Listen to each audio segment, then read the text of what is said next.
gobernación de la Sota.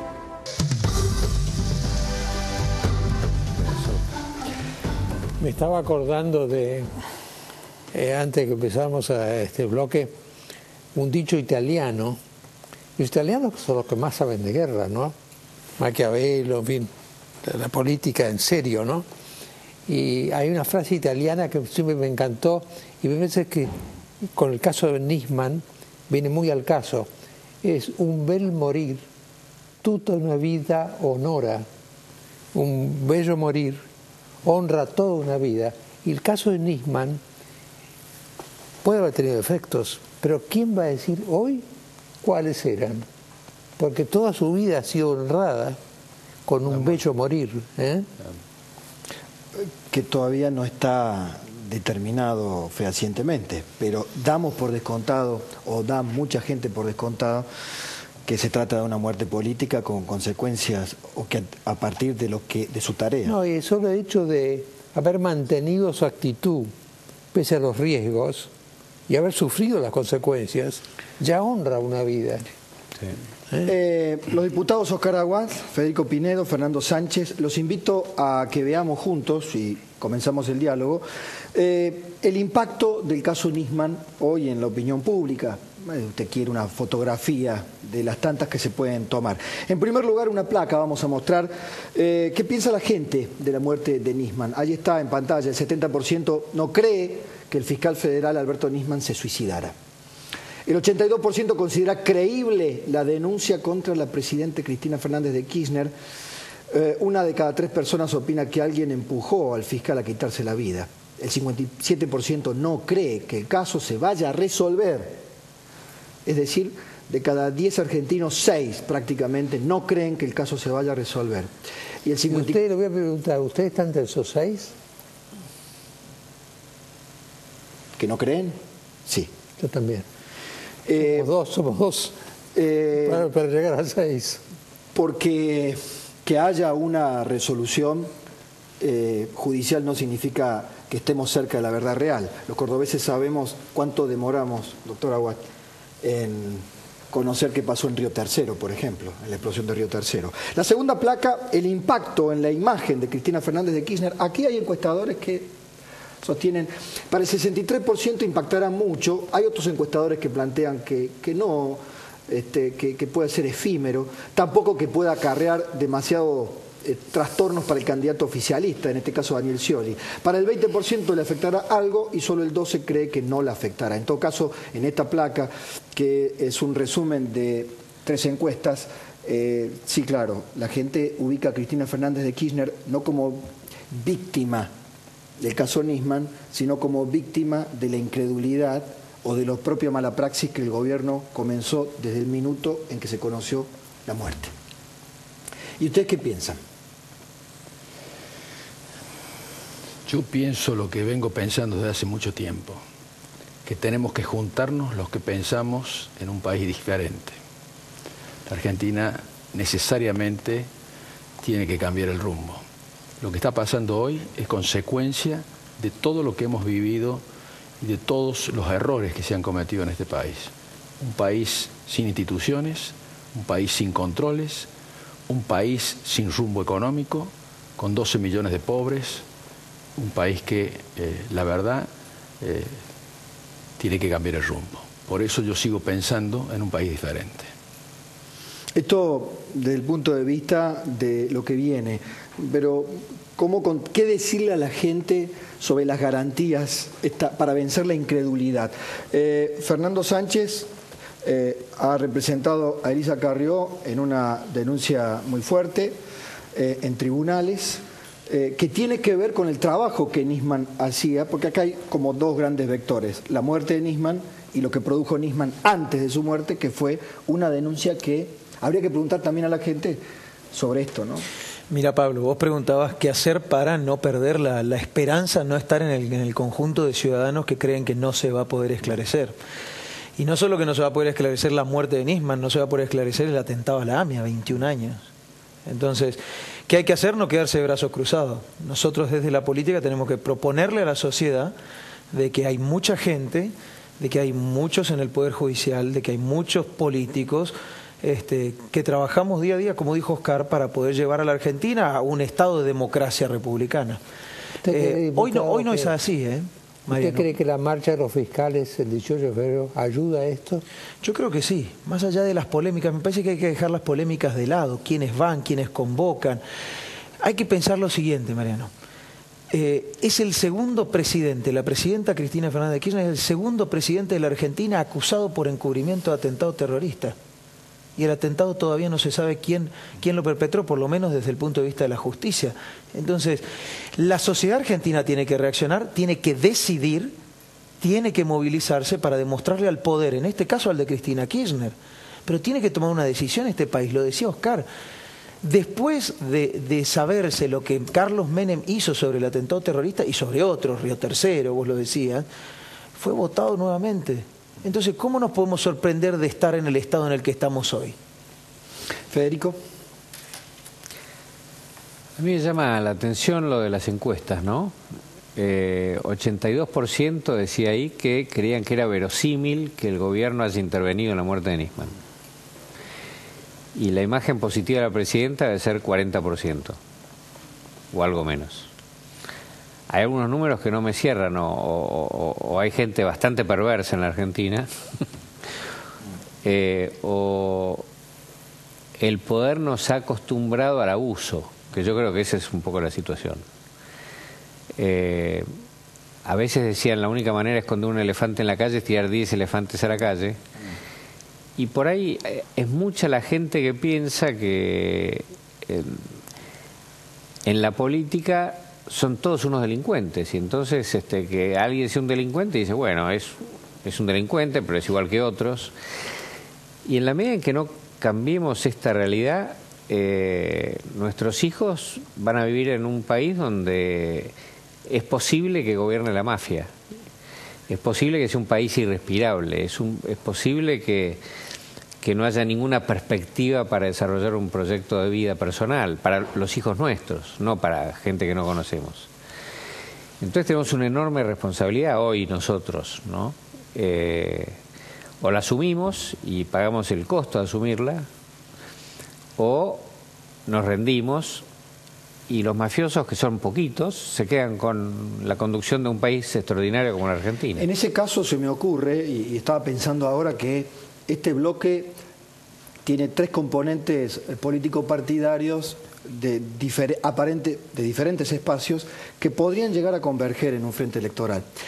Pero, independientemente de lo que puedan responder ustedes al respecto y del estado de cosas y lo que le va a pasar al radicalismo, que debatirá en marzo, en los primeros días de marzo, su rumbo, su lugar, el caso Nisman claramente interpela al oficialismo, claramente interpela al gobierno, pero me da la sensación que en un año electoral se ha instalado para quedarse y también comenzará, por efecto retardado, a interpelar a la oposición, o en todo caso a las propuestas políticas para reemplazar este estado de cosas, ¿no?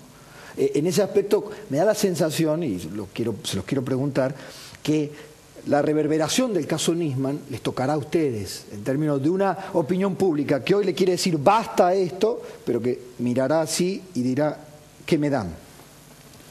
Está bien. La dirigencia política decente, honesta del país, puede conducir un proceso de cambio, pero el cambio lo resuelve la sociedad, no lo resuelven los candidatos, los dirigentes. Si la sociedad no tiene la determinación de que el cambio se produzca, el cambio no se va a producir. Por eso, la marcha, la convocatoria, la rebeldía son fundamentales para que el cambio se produzca. Cuando yo hablo de que tenemos que juntarnos los que queremos un país distinto, es un país distinto a esto que estamos viviendo y a lo que vivimos antes también. No puede funcionar un país para sacar de la pobreza a 12 millones de argentinos si no hay instituciones, si no hay división de poderes, si no hay control y si no hay libre acceso a la información pública. Imposible. Hoy en la Argentina no hay división de poderes, no hay controles, no hay información de lo público. Es decir, el país tiene una democracia formal que lo único que sirve para elegir quién gobierna el país. Y después, quien gobierna se apodera de todo el poder de la República. El caso de la CIDE es un caso, esta es la síntesis, es una institución del país. ¿Cómo esto? Young decía esto extraordinario. ¿Cómo que no se pueden controlar los fondos? ¿Por qué tienen que ser secretos? La Auditoría General de la Nación controla fondos secretos de la AFIP. ¿Por qué no va a poder controlar los fondos de la CIDE? Todos los fondos deben ser controlados. Los fondos que no son controlados son robados. A propósito, le preguntaba a Juan Bautista el Tata Joffre sobre los fondos, la caja de Milani. ¿Las comisiones parlamentarias controlan los fondos que maneja Milani? Pero qué bueno, qué chiste, Ninguno, un chiste. ni un peso. Pero por Dios. Te cuento un cuento increíble, ¿no? Hay una comisión que se llama bicameral de senadores y diputados para controlar los organismos de inteligencia. Estoy yo ahora ahí. Claro, ahora se acaba de incorporar a Watt, pero hasta ahora no estaba. En esa comisión, en un momento dado, estuvo Patricia Bullrich. Y entonces dijo, bueno, a ver, a los de la CIDE que le muestren los fondos reservados. Recibió una nota del jefe de la CIDE que dice, no pensamos mostrarle los fondos reservados. ¿En qué se gastaban, no? No le pensamos informar. Pero como esta no es la comisión de control de la CIDE, no le pensamos informar, y además le hicieron una causa penal a Patricia Bullrich, los de la CIDE. Bueno, esa es la Argentina. Ahora, esto de Cristina diciendo qué barbaridad Estiuso, qué barbaridad la CIDE, las cosas que hacen, en los organismos verticales, como son las Fuerzas Armadas, las policías, la CIDE, el perro es igual al dueño. El perro es como es el dueño. Así que el gobierno no es acusador de la CIDE.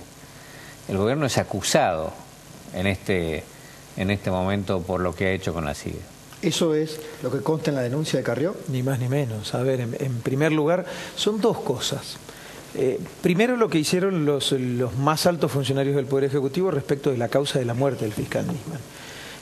No nos tenemos que olvidar que la presidenta es acusada por Nisman, una causa que todavía ni empezó. Se está investigando la muerte. ¿Qué hizo la presidenta? Sin presentar un solo papel ante la justicia, dijo quién había sido el autor intelectual, quién había sido eventualmente el autor material, el móvil de la muerte, la causa de la muerte, que no había sido un suicidio, que había sido un homicidio. Le contó a 40 millones de argentinos todos sin dar un solo papel. Digo, la presidenta de la Nación ni siquiera es como nosotros tres que somos diputados de la Nación. Tiene acceso a la información de los organismos de inteligencia, nosotros no. Y tiene prohibido por Constitución interesarse en causas penales.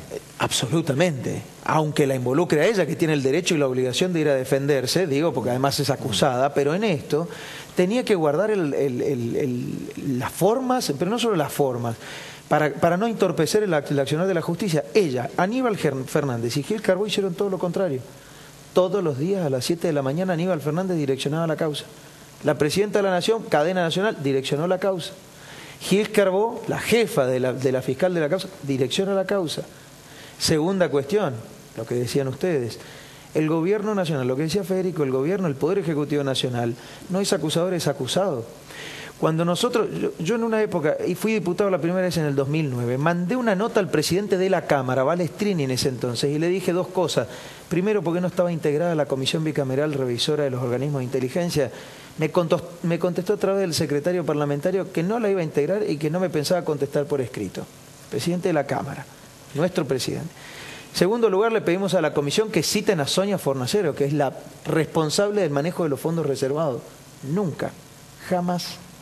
Entonces, hoy la presidenta no puede acusar absolutamente a nadie. Primero porque desde Néstor Kirchner a la presidenta sostuvieron y alimentaron el statu quo de los servicios de inteligencia. Y cuando no les dio más, crearon la inteligencia militar ilegal con Milani. Entonces, ¿qué hicieron? Crearon exactamente lo mismo en paralelo. Milani tiene más presupuesto que la CIDE. Sí, ¿Qué hace con esa plata? No, bueno, porque ¿Qué hace con los aparatos que compró Milani, que son para espiar acá en Argentina? Porque es muy fácil de conjeturarlo. ¿Cuál es el objetivo de la inteligencia militar? Externa. Así es. ¿Cuál es la hipótesis de conflicto que tiene Argentina para gastar 850 millones de pesos en inteligencia? Pero ¿y cómo se los gasta? Ahora que estás en la comisión esta de control de inteligencia, preguntarle cómo se los gasta. ¿Qué operativos de inteligencia hace Milani? ¿Con quién los hace? ¿Tiene personal él o contrata a privados para que hagan operaciones de inteligencia? ¿Cómo hace Milani? Y además un punto más, ¿no? La perversidad del manual kirchnerista es, tenemos una crisis política enorme, la presidenta está siendo acusada, no sabemos cómo muere un fiscal federal y la presidenta manda un proyecto de ley. Ese proyecto de ley, que además de distractivo absolutamente, no contiene nada de lo que debería contener si es que en serio quiere modificar en algo la situación de los organismos de inteligencia. En nada. Todo lo que la oposición veníamos proponiendo en proyectos de ley para poder controlar los fondos reservados, para que la bicameral pueda tener más. Nada de todo eso está en el proyecto de la presidenta. Dice que cambiarle el nombre a la Secretaría de Inteligencia, nada más. No, pero también dice que la CIDE puede destruir evidencias, lo cual es impresionante, ¿no? A mí me da... Ahora, acá sí. lo que no se habla, pero hay que hablar, es el tema de las escuchas, ¿no? Porque Sí, toda la inteligencia está basado en las escuchas telefónicas. Pero usted sabía decir, irónicamente, repetía a menudo, que estaba tan generalizado la cuestión de las escuchas, que en cualquier reunión de políticos, empresarios, periodistas, a vos te escuchan. Si no era uno escuchado, usted se sentía disminuido. Bueno, pero se hay viralizó que aclarar, tanto la costumbre de ser escuchado. Pablo, hay que aclarar esto. Nadie más que los jueces pueden ordenar escuchas telefónicas. Teóricamente. Nadie más que los jueces. No, el problema, y es una buena aclaración la de Oscar, porque el kiosco, entre comillas, de la escucha ilegal no era solo de los servicios de inteligencia, sino que también era parte del Poder Judicial. Porque la mayoría de las escuchas que se desviaban con otros fines estaban enmascaradas en causas judiciales penales. Es decir, la mayoría de esas escuchas que se terminaban vendiendo, usadas para hacer operaciones políticas, para hacer operaciones judiciales y periodísticas, tenían que ser ordenadas por algún juez penal. Pero veamos esto de las escuchas, porque es genial lo que han hecho ahora con esta ley, es extraordinario. Un juez pide que se intervenga un teléfono. La CIDE tiene una oficina donde el juez manda el pedido y la CIDE, en connivencia con la compañía telefónica, interviene en el teléfono. Gran cambio. Esa oficina sale de la CIDE. ¿A quién se la damos? A Gil Carbó. A la presidenta, a Gil Carbó. En vez de dársela a la Corte, porque son los jueces los que piden la intervención de los teléfonos. Para inteligencia dentro de las causas... Es que Oscar, el gobierno siempre quiso tener las escuchas para sí mismo. La CIDE le servía de instrumento. Ya no le sirve la CIDE, entonces que se la den directamente al gobierno. Así es. La última cuestión, da la sensación que aunque el gobierno ha buscado direccionar la causa, han buscado, Aníbal Fernández todos los días se esfuerza por contar un relato shakespeariano diferente sobre las condiciones psicológicas subjetivas del fiscal Nisman y el bodoque que le escribió Estiuso. El gobierno, desde Capitanillo rompiendo un diario, desde que se cayó la coartada el regreso anticipado de Nisman, Lago Marcino, ha ido tropezando con su propia torpeza. Exactamente. Da la sensación que las evidencias están, que nunca como ahora la fractura del kirchnerismo está expuesta. Para cada una de estas fracturas, para cada uno de estos focos infecciosos, la oposición tendrá una respuesta institucional, electoral. Si no la hay... Porque hasta ahora estamos siendo observadores, coprotagonistas ustedes, impotentes, porque no les echo la culpa, porque la propia sociedad, que ahora mira absorta o marchará el 18, no les dio mayorías parlamentarias a ustedes, se los dio al kirchnerismo, ¿no? Entonces, por eso el cambio lo resuelve la sociedad. Está bien, pero la sociedad, digamos, estamos dispuestos a cambiar. Hay una sensación, por lo que hablamos, por lo que hablaron otros, que la sociedad está, es decir, que el país está podrido, están podridas sus instituciones. Sí. El mensaje es, si no restablecemos esto, en vez de 12 millones de pobres, en 20 años va a haber 40 millones de pobres. Juntos los que queremos un país distinto. Juntos los que queremos un país distinto al que nos ha ofrecido el kirchnerismo. El kirchnerismo nos ofreció un modelo de país. ¿Es una bandera para el 18? No. El 18 es otra cosa. Yo creo que el 18 los fiscales marchan para rendirle un homenaje a Nisman. Ahora, si uno le pregunta a toda la gente que va a ver en esa manifestación, todos van a decir algo quizás semejante, o a lo mejor yo creo que hay que rogar para que no maten más a un fiscal que investiga el poder, digamos. Esto es un clamor. Y para que no haya impunidad. Y para que no haya impunidad, que restablezcamos las instituciones. Ese es un reclamo. Yo te diría algo, Pablo. Vos preguntabas por lo que venía y sobre todo la responsabilidad de la oposición. Nosotros todos somos opositores acá. Aún con nuestras diferencias, creo que tenemos que plantear algo parecido para el futuro. Y te voy a decir por qué, y es importante lo de las diferencias. Porque la tentación del poder es casi siempre la misma. Lo decía el Tata Joffre, que no comparto un montón de cosas, sobre todo su caracterización de la dictadura militar, pero decía, cada vez que uno está en la oposición dice que va a cambiar lo que después usa en el oficialismo. Entonces la tentación siempre es la misma y es muy grande. Entonces es muy bueno que llegue el próximo gobierno, sea quien sea, con una mínima base de compromiso, es más, que sea controlado por los propios, no solo por los de la oposición. Porque el problema es que cuando vos llegás con una mayoría, después sometés a los otros, como hizo el kirchnerismo, y eso no puede pasar. Porque ya no tienen la fortaleza las instituciones que tienen que tener como para poder resistir por sí mismas. Si vos no tenés poder judicial, si vos no tenés parlamento, bueno, tiene que haber una base política de compromiso, como decía Oscar, que aún en las diferencias sean controladas. Muchas gracias a los tres. Gracias a ustedes. Gracias a vos. Pausa final y las conclusiones.